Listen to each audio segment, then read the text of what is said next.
Bonjour, bienvenue dans la place de l'info. Nous mettons un véritable zoom sur les entreprises qui font des produits 100% Made in Savoie. On est très fiers d'avoir avec nous Antoine Chiron. C'est bien sûr la pâte Alpina. Bon, c'est vrai que les Italiens ont gagné, donc on va voir avec Fanette de Bisson si la France va pas se retrouver face à l'Italie. Mais on fait aussi des pâtes en France et en Savoie, n'est-ce pas Antoine? Tout à fait, tout à fait. Très fier.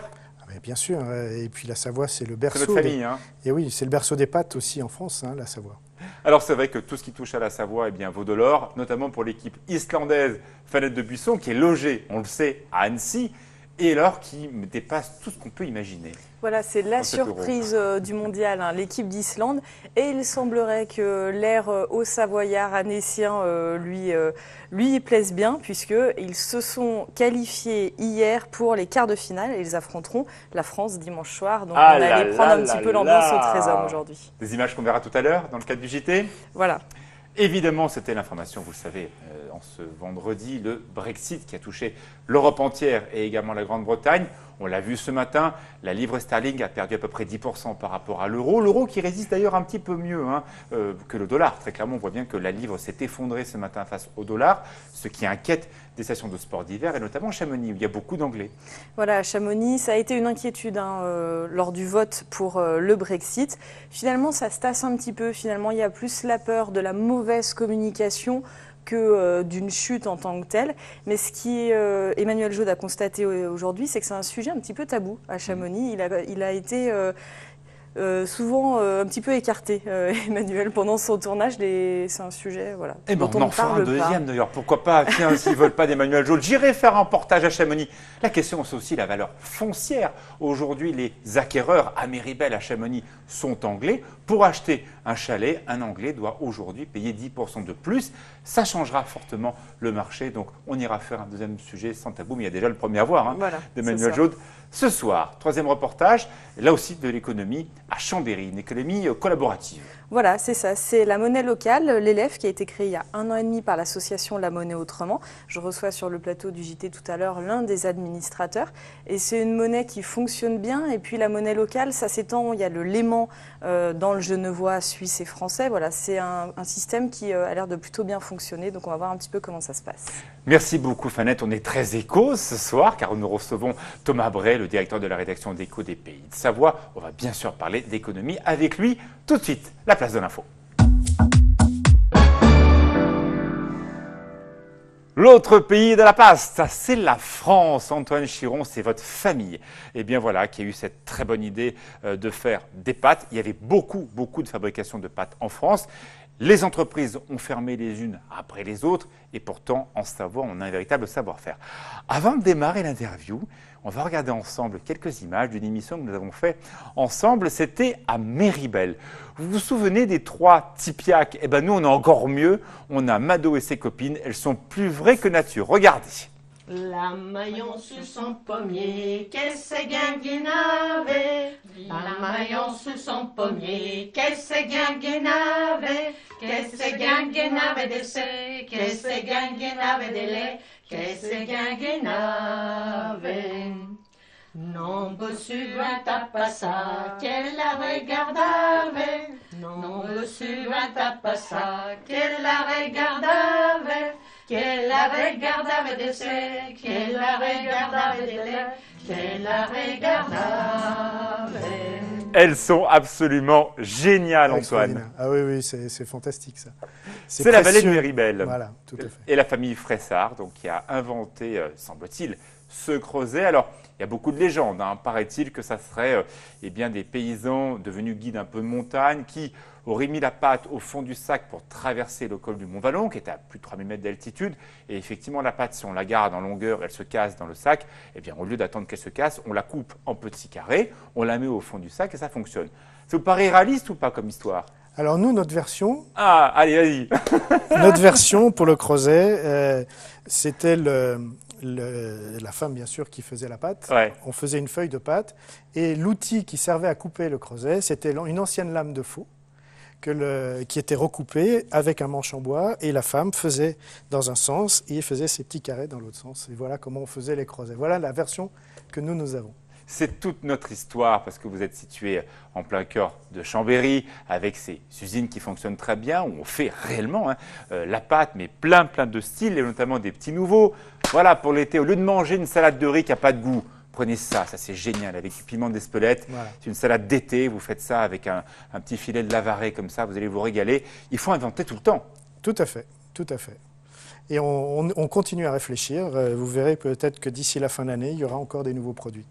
Bien sûr, cette entreprise a eu des hauts et des bas. Elle est passée pas loin de la correctionnelle. C'était en 2007, lorsque le prix des matières premières et donc le prix des céréales a flambé. On a failli perdre ce flambeau savoyard. C'est vrai. C'est vrai, ça a été une épreuve difficile, mais la société est restée concentrée sur ses fondamentaux. La famille Chiron a trouvé un partenaire avec un Breton pour relever le gant. Monsieur Tacquart. Voilà, avec la famille Tacquart. Et aujourd'hui, Alpina va bien. Le développement est réamorcé. Il y a une nouvelle dynamique, il y a une nouvelle équipe en place. Avec des tas de projets, les piments d'Espelette, il y a d'autres produits dans les tuyaux.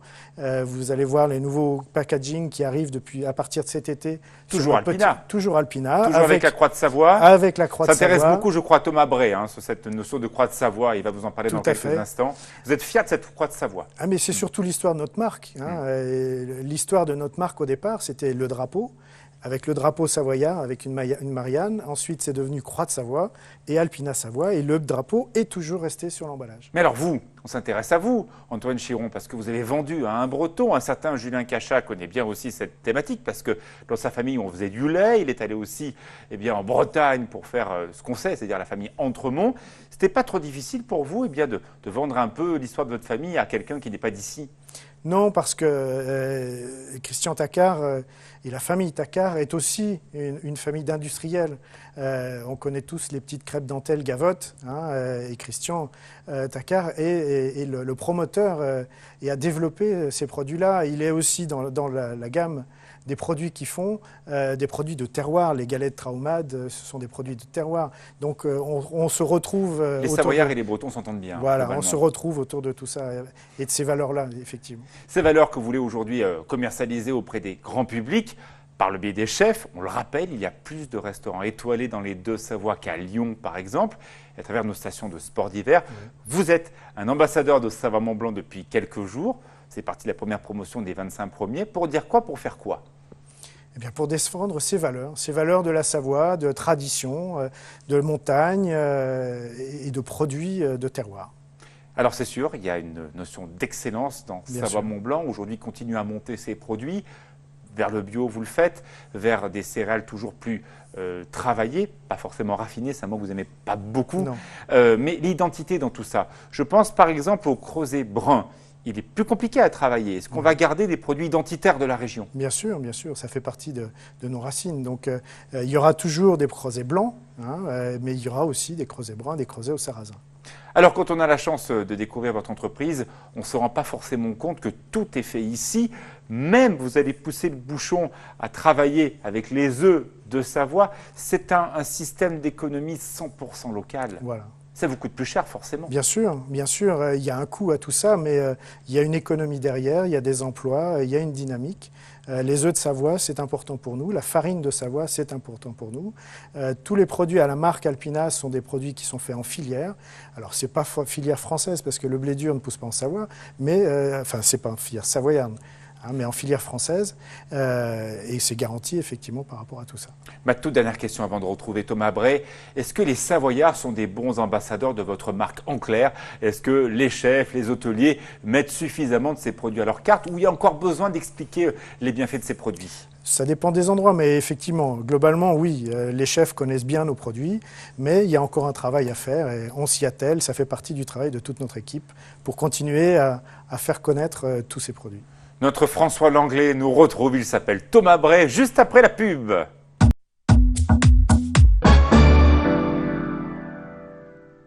La place de l'info toute la semaine consacrée à ces entreprises identitaires de la Savoie. Merci beaucoup Thomas d'être avec nous. On présente évidemment la famille Chiron, Antoine Chiron avec ses pâtes Alpina. Un petit mot sur la météo. On verra tout à l'heure la météo de Thierry Paulme. C'est vrai qu'il fait beau depuis ce début de semaine avec des températures qui vont continuer à grimper dans cette journée de mercredi. Une vague d'orage un peu moins forte que prévu devrait nous intéresser dans la journée de jeudi. Le week-end ne sera pas trop mal du tout, mais on est toujours dans des températures qui sont en dessous des 30 degrés, 26, 27. La température des lacs augmente. Vous dire aussi que sur 8 Mont-Blanc, à partir de cette semaine, vous avez le bulletin avec la température des lacs tous les jours en Savoie-Mont-Blanc. L'occasion de narguer vos amis qui sont, pourquoi pas, du côté de l'Atlantique, car nos lacs savoyards sont bien plus chauds. Je vous le rappelle, la température du lac d'Aiguebelette au mois d'août, c'est 27 degrés. Même pas la Méditerranée, voilà. Antoine Chiron est notre invité, on parle de ses produits, les pâtes Alpina. Thomas Bray, Écho des Pays de Savoie. Avant de démarrer l'interview, déjà un petit visuel de la couverture de la semaine. Quel est votre dossier, Antoine, cette semaine Thomas, vous avez travaillé sur quoi cette semaine? Cette semaine, on a travaillé sur la grande réorganisation de la carte sanitaire, c'est-à-dire la réorganisation des hôpitaux sur les deux Savoies, Chambéry, mais aussi les deux principaux centres hospitaliers de Haute-Savoie. Beaucoup d'inquiétudes, donc c'est à Salange, beaucoup d'inquiétudes à Moutier et à Albertville. Est-ce que très clairement aujourd'hui, il n'y a pas une santé pour les riches, une santé pour les pauvres et surtout pour ceux qui sont loin des centres urbains? C'est ce que s'applique à ne pas mettre en place justement ces réorganisations, oui, avec des centralisations de moyens et des mutualisations. Un dossier à ne pas manquer dans Écho des Pays de Savoie. Merci pour tout ce travail. Merci. Antoine Chiron, je vous laisse. Monsieur Chiron, bonjour. Moi, je voulais revenir sur Alpina. Vous avez évoqué l'histoire. Alpina, on voit, c'est l'étendard de Chambéry, capitale de Savoie. On retrouve sur tous vos produits la croix de Savoie. Donc, je voulais savoir avec vous, en quoi cet étendard, ce drapeau, était un vecteur de commercialisation, en tous les cas de valeur, tel que vous nous le présentiez tout à l'heure. Alors là, il y a une histoire effectivement qui revient de loin. Ce que je disais tout à l'heure, la Savoie et le Piémont, il y a eu cette histoire-là, avec l'intégration de la Savoie à la France, avec la Révolution française, avec tous ces aspects-là. Donc notre marque au départ, le visuel, c'était effectivement une Marianne avec le drapeau savoyard pour la libération et pour cette histoire. Et donc mon grand-père et mon père, historiquement, ont toujours voulu mettre en place, garder ce visuel-là parce que c'est l'identité de la région. Est-ce que ce visuel vous différencie par rapport à une logique concurrentielle effrénée dans la grande distribution? Est-ce que c'est un atout? Oui, on est les seuls, en dehors des pâtes d'Alsace, qui met en avant l'Alsace. Les autres fabricants de pâtes n'ont pas cette identité-là. Il y a des identités à l'italienne, ou Barilla, ou Panzani qui travaille l'italianité souvent dans sa communication. Mais nous, notre identité, c'est la Savoie, et c'est ancré vraiment sur la Savoie. D'accord. Et derrière, on sait que vous êtes membre de la marque Savoie, depuis son origine, presque. Vous allez continuer à revendiquer marque Savoie?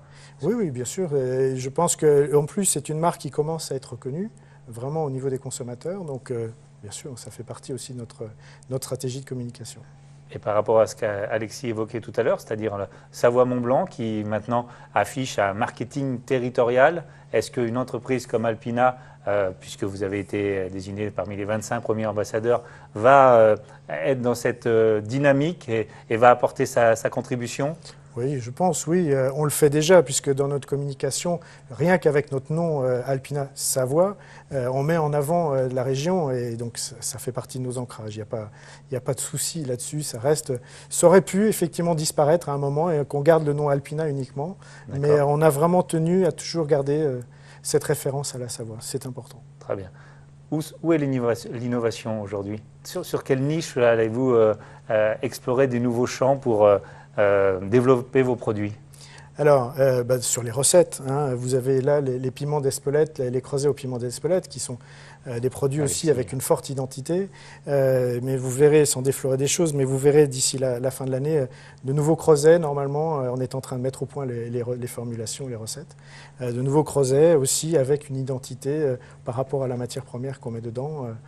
Donc là, ça va être une nouveauté aussi. Et puis, on avait fait il y a quelques temps des creusets au génépi. Oui. Hein, vous vous souvenez? Ah ouais. Bon, là, c'était plus aussi un peu symbolique. Hein. Le côté folklore, mais qui bien a rencontré sûr. son public. Tout à fait, oui, Ouais. tout à fait. Et puis, dans nos savoir-faire, il faut savoir qu'Alpina est aussi un fabricant de pâtes techniques. On fait des pâtes qui sont des produits qui rentrent dans des composés, dans des formulations pour des gens qui font des plats cuisinés, des choses comme ça, où là, Alpina a de vrais savoir-faire aussi. Les Deux-Savoies sont un territoire d'outdoor, de sport en nature. Est-ce qu'il y a une niche là au niveau des trailers, au niveau de ces sportifs qui jouent la carte de l'endurance sur des 180 km Oui, maintenant? c'est souvent des grands mangeurs de pâtes. C'est pour ça, historiquement. Nous avons des partenariats avec des sportifs, avec des événements aussi, tous les ans. Et puis, ça fait partie de nos axes aussi de réflexion pour mettre au point des produits encore plus performants par rapport aux sportifs et aux besoins des sportifs. C'est des choses sur lesquelles on travaille aussi. Alexis? D'autres questions? Non, peut-être l'implantation historique. Voilà, une question sur la fabrication de la pâte. En Italie, Barilla, on l'a cité, mais il y a tellement de marques. L'important, c'est grano duro. Très clairement, la pâte qui est faite à la semoule. Elle ne se cuit pas de la même façon. Si vous voulez faire de la dente avec de la pâte aux œufs, bon courage, c'est pas la même. C'est pas pareil. Pourquoi il n'y a pas de semoule dans nos pâtes savoyardes? Alors, il y a une partie de semoule, mais le creuset savoyard, par rapport à la texture que l'on recherchait, il fallait faire un mélange. Donc, vous avez un mélange de semoule et de farine. Les œufs sont présents depuis une dizaine d'années dans les pâtes. C'est souvent un argument marketing qui fait que le prix est aussi plus élevé. Ça colore clairement les plats. Bien sûr. Ils vont rester ces œufs ou ça a été un phénomène de mode, comme on a vu le bio, comme on a vu le light? Est-ce qu'on va revenir à des pâtes sans œufs? Alors, il faut savoir que le gros du marché national, ce sont des pâtes sans œufs. Aujourd'hui, le consommateur français pense que les pâtes, c'est fait avec de la farine. C'est qui a fait venir les œufs dans les pâtes. Oui, c'est vrai. Marseillais. Aujourd'hui, Marseillais. Le Stucru, c'est Grenoble au départ. Oui, mais c'est Marseillais aujourd'hui. Voilà. Je défends ma vie, je suis né à Marseille. Non, voilà. Le Stucru, ma mère est une fille du Stucru. Ah bah d'accord, Voilà. vous la défendez, vous avez raison. Donc, vous voyez, Vous avez tout rassemblé. on est dans un petit métier, une petite famille. Donc voilà, les pâtes aux œufs, c'est historique, mais les pâtes, en général, en France, le gros du marché, c'est des pâtes à la semoule de blé dur et à l'eau uniquement. Est-ce que les recettes ont changé? On le voit bien aujourd'hui, la pâte est cuite très différemment. Les 10-12 minutes de cuisson dans les pâtes Barilla n'ont plus la cote. Les gens veulent une cuisine instantanée. On sait que la moyenne de préparation en France pour le repas du soir, c'est 7 minutes. Et pour cuire des grosses pâtes, c'est 12 minutes, donc c'est déjà trop. Est-ce que vous allez vers des recettes de plus en plus instantanées? Alors, on a des savoir-faire là-dessus, mais nous, on travaille plus les formats spéciaux et la gourmandise. Donc, pour travailler la gourmandise, il n'y a pas de secret. Malheureusement, il faut des pâtes avec des formats assez épais. Aujourd'hui, les formats à cuisson rapide sont des formats en général très fins, qui cuisent effectivement très vite, mais qui en bouche et en texture n'ont pas cette gourmandise-là. C'est ce qu'essaye de faire le marché du riz, où très clairement, ces petits sachets en plastique que vous avez dans le paquet de riz permettaient une cuisson plus rapide. Tout à fait. Dernière question, Thomas? Alpina, vocation à l'international, plus? Oui. On travaille beaucoup à l'international, enfin beaucoup. On essaye de se développer à l'international, mais c'est pas facile parce qu'on est justement régional. Le drapeau savoyard. Le drapeau savoyard, non, mais le drapeau savoyard est un vecteur important et l'évolution de la marque Alpina historiquement, de Croix de Savoie, Alpina à Savoie, c'est aussi par rapport à l'exportation, puisque ça fonctionne beaucoup mieux dans toutes les langues. Merci beaucoup. On va voir quelques images de la place du village de ce soir. C'est à Châtel. Ne manquez pas, là aussi un territoire très identitaire. On fait souvent la fête. Ce qui caractérise cette fraude locale, c'est cette fraude à dos d'homme, puisque les montagnes favorisaient la discrétion. Du coup, le principe n'était pas tellement de cacher ces petites quantités de marchandises, même si beaucoup procédaient comme cela, ce qu'on appelle la pacotille. Les hommes, surtout, les plus vigoureux, ceux qui avaient le goût du risque, profitaient de la discrétion des montagnes pour passer des grandes charges qui pouvaient peser jusqu'à 50 kilos. Est-ce que c'est vrai qu'on a parfois fait traverser à des animaux, des cochons ou des poules aussi, qui partaient de l'autre côté? Vous ne faites pas si bien dire, effectivement, puisqu'un animal, ça rapportait beaucoup d'argent, donc ça passait essentiellement pour la viande. Il n'était pas rare l'été de passer une vache, une génisse, un veau, puisque eh bien on pâturait tout près de la frontière, même au-delà, et les plus téméraires pouvaient même passer des cochons. Mais c'était un petit peu plus délicat, donc il y avait une technique particulière à adopter. On les saoulait à l'agneau, et oui. La place du Ils ont village, saoulé ce les musée cochons. de la contrebande qui est situé donc juste à côté de Châtel, à la frontière suisse. Et très souvent, ces contrebandiers avaient aussi des sacs de pâtes au fond de leur sac pour traverser les Alpes, comme quoi la boucle est bouclée. Voilà. Merci beaucoup à vous deux. Tout de suite, on retrouve Thierry Paulme pour la météo et le journal avec Fanette de Buisson.